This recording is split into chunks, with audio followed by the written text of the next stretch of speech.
Alrighty. It's still morning. Good morning, everyone. How are we doing? I can't hear anybody. How are we doing this morning? Awesome. My name is Candace Prince-Modest. I am the campaign manager for the Menthol Skill NYC Coalition. I'm here with health advocates, community leaders, elected officials, here to commemorate World No Tobacco Day.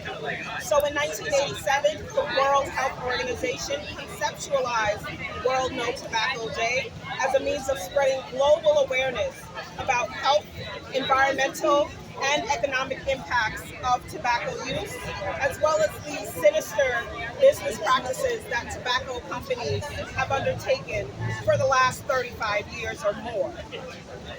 The World Health Organization has used its platform over these last 35 years to support smoking cessation programs, environmental education efforts, and health and wellness programming globally. Here in New York City, we are also feeling the horrendous impact of tobacco use in our communities, particularly among our Black and Brown New Yorkers, as well as youth and LGBT plus community members. So I stand here today again with our community advocates, health advocates, to call on the City Council to pass Intro 577, which is a restriction on the sale of menthol cigarettes in New York City. Big Tobacco has aggressively marketed these easier to smoke and harder to quit menthol cigarettes to children and African Americans here in New York for decades, killing thousands each year. African American cigarette smokers are nearly 11 times more likely to use menthol cigarettes than their white counterparts. And in New York City alone, 85% of Black smokers use menthol compared to only 23% of white smokers.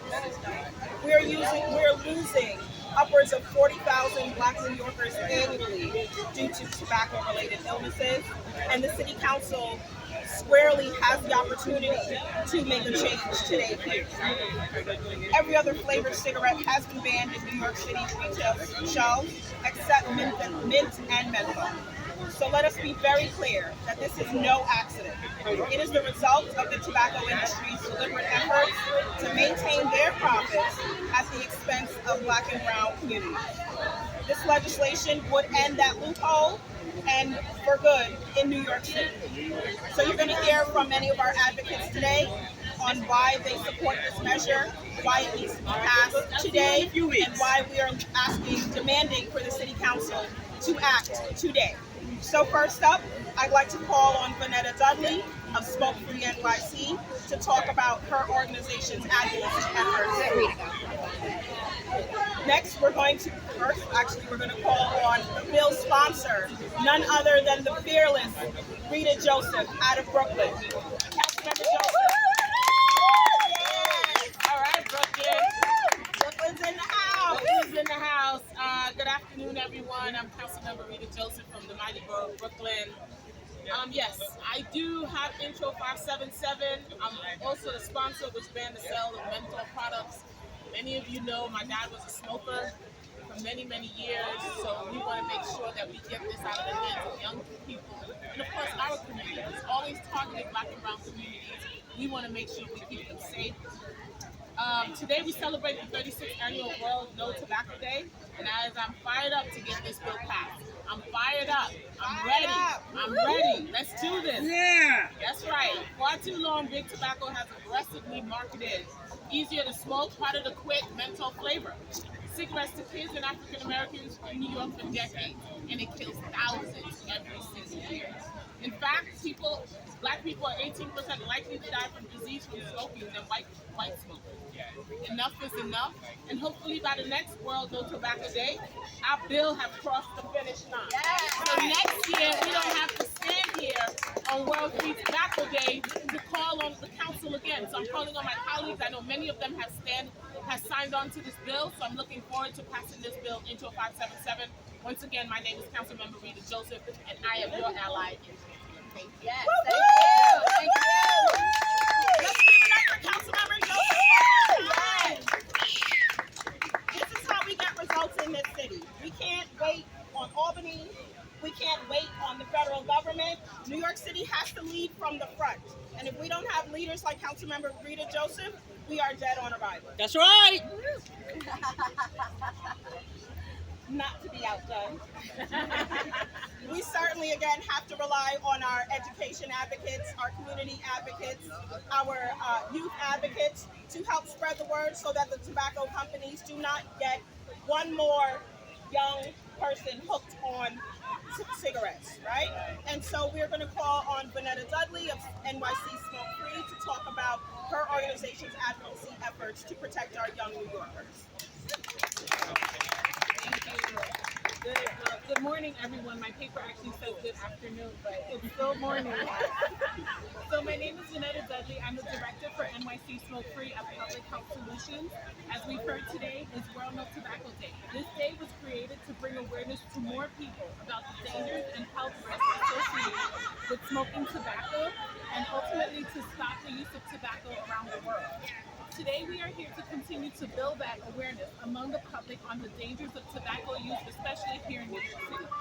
Through our program, NYC Smoke Free, and our Youth Action Arm Reality Check, we work closely with New York City teachers, educators, residents, to educate them on how it is that big tobacco targets them to use these products that are harmful to their health. Many times we hear the youth tell us how they see these products in their community. Colorful products that look like candy that have been added with flavors that are used to entice and attract them. Tobacco companies add flavors such as menthol to their products to attract more youth, African American community, the LGBT plus community, as well as to mask the taste of that product. Nearly 90% of African Americans smoke menthol cigarettes, and about 47,000 African Americans die from smoking-related diseases each year. 1 out of every 3 cigarettes sold in the U.S. are menthol cigarettes. Menthol is a green minty leaf product. It is a product that's used to heal. It is found in gum, something that is meant to freshen one's breath. However, you can also see menthol in tobacco products like cigarettes and e-cigarettes. You see menthol tobacco products in communities, and it's confusing. How is a product that's supposed to heal combined with a product that causes health problems? In New York City, 2 out of 3 young smokers start with menthol flavored tobacco products. The menthol flavor additive helps to mask the harshness of the tobacco product. It gives a cooling sensation and a numbing sensation to the throat, so it's easier for the smoker to ingest. Because of this misleading nature of menthol cigarettes, smokers who use this product take in more nicotine and have a harder time quitting. Due to the minty flavor and cooling effect, menthol reduces the harshness of cigarette smoke, so people think it's safer. Menthol cigarette smokers have lower rates of quitting than traditional cigarette smokers, and menthol cigarette smokers are more nicotine dependent and less likely to quit than traditional cigarette smokers. I'm here today to remind everyone that menthol is a deadly product when it's combined with tobacco. It's unfortunate for our youth to fall prey or victim to big tobacco. Parents, educators, and the youth themselves are tired of seeing big tobacco in their community. It's time that we get a change in our community, a change for our youth's future. We need to continue pushing education to ensure that our youth learn and understand the truth and the dangers of tobacco use. Thank you. Thank you, Vanetta. Thank you. So let's be very clear here. We are not a coalition of others, of outsiders, telling black and brown New Yorkers what to do and how to do and what's good for them and what's not, right? We rely on leaders, we rely on community members that look like us to give us the information, to give us the tools that we need to make the proper decisions for our lives, right? And so when we think of leaders in the black community, the first organization that should come to mind, first, second, and third organization that should come to mind is the NAACP, right? And so when you have a leader, a stalwart, like none other than Dr. Hazel N. Dukes, tell you that she supports something, you better stand up and listen, right? NAACP is the conscience of this community, is the conscience of our nation, and I am so proud that we have among our ranks and among our leading supporters the president of the NAACP New York State Conference with us, Dr. Hazel N. Dukes, to give us a few words. Thank you so much. And first, let me recognize my councilwoman for her stalwart, for her commitment, and her conviction. I've been on this journey a long time before it got popular with a lot of people. And I was told this wasn't going anywhere But I take 3 C's every morning: commitment, conviction, and courage. This is personal for me. This is personal. On my father's side, I lost 5 siblings. His siblings. I only have one aunt living. And then 3 years ago, what happened to my only child, my son, lung cancer? But we had the proper resources. The best hospital, he was at Sloan Kettering. No, but for our community, let me just stop back and say the NAACP is 114 years old. We will be celebrating 114 in Boston, Massachusetts come July. So we don't fly by night organization. And when we take on our national board of directors took on over 20 years ago, we would not take any money from tobacco companies. And we don't do that. So the lobbyists can't pay us off. We are, as Shirley Chisholm would say, unborn and unbossed. And that's why I'm not staying on this journey, okay? Because it is killing in our community, our data, Candace. Not only that we are intelligent, but we have data to back up what we're saying about the death of black and brown people in this nation, not only in New York City, but in the nation. But what happened in New York goes all over the world, the Empire State world. And so that's why we are here today. Our data show us what is happening in our community. Yes, we want education about this, but we want big tobacco to get out of our community and out of our lives. Menthol, menthol is a danger to our children. We have 13 and 14-year-olds. They put it in flavor and in their thing that they're doing. You can't find it on the east side, but you can find it in Jamaica, on Jamaica Avenue. You can find the signs. The late Dr. Calvin O'Butts went up and down Harlem because everywhere you look, there was a sign with a black woman with a Newport and her booze out. That's what they think about our community. Hell no, you must go.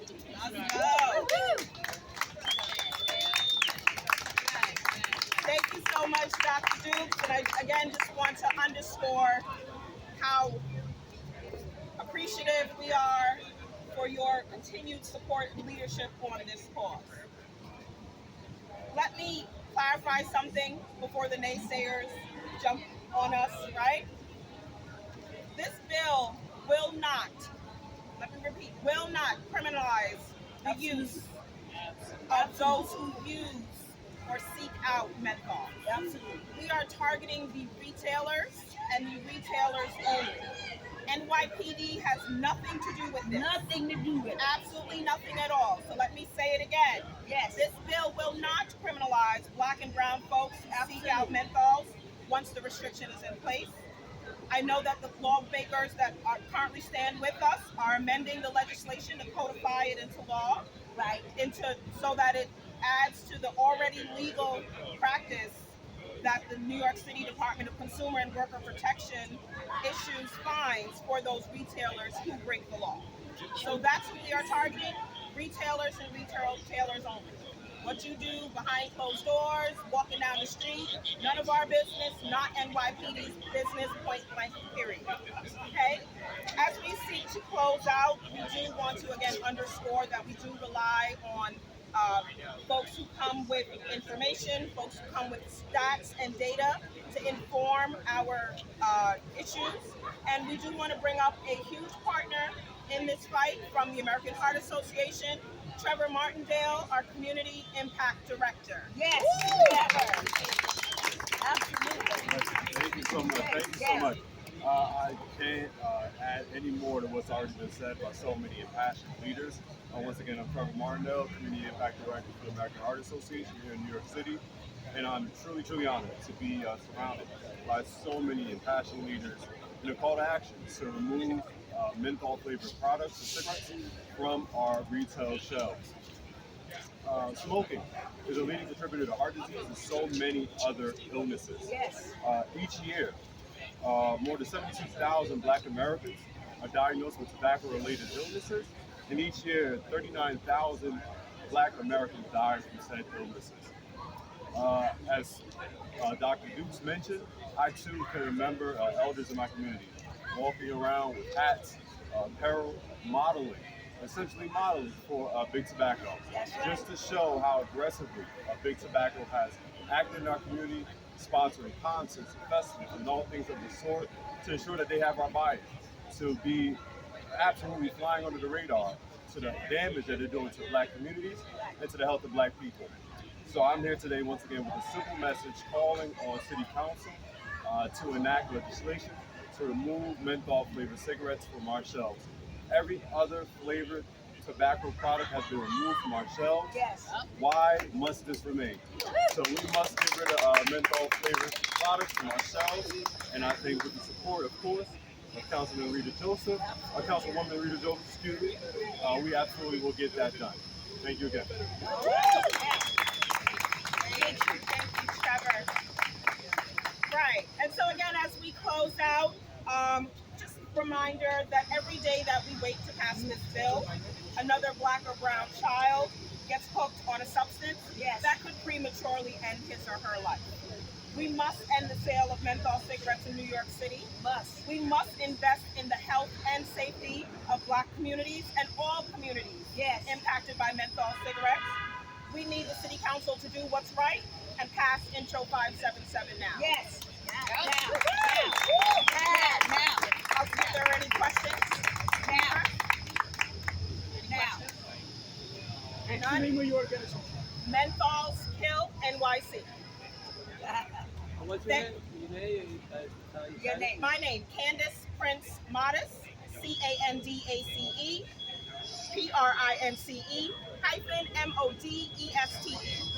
Campaign Manager, Menthols Kill NYC. Thank you all so much for your time and participation. Be safe, everyone.